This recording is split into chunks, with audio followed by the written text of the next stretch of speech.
Magandang araw po sa ating lahat mga ka-quality. At kung sa tingin mo naman ay hindi po quality, pagpasensyaan mo na po. Ikaw na lang po ang mag-adjust. At eto na po, kami na po ay pabalik.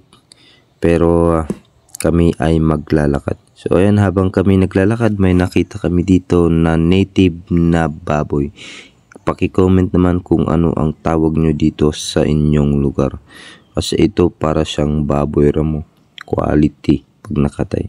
At ito naman yung itsura ng ilog po dito sa may Bahawit, Agawe, Ifugao.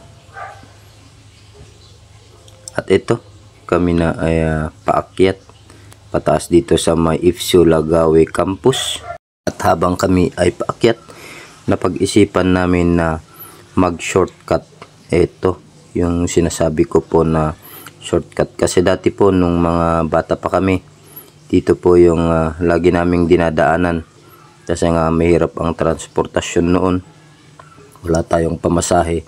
Kaya nung kami mga bata pa, pag gusto naming maligo doon sa may Bahawit River, dito kami dumadaan na galing po sa may Lagawi poblasyon. Kaya sa mga nakaka-relate dito o mga dumadaan na dati dito, alam nyo naman po siguro yung daanang ito.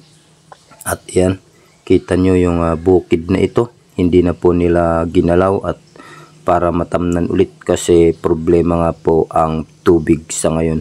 Kasi iba yung init, summer na summer, kaya itong mga bukid nila ay natigang na.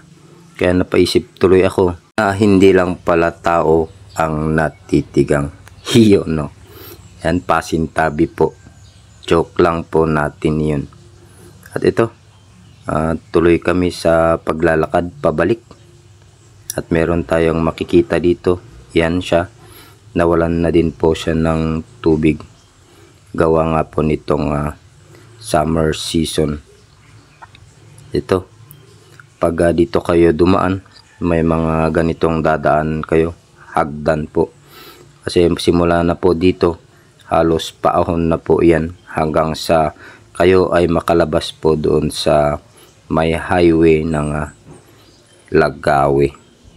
Sa may malapit po doon sa may Tamaan office.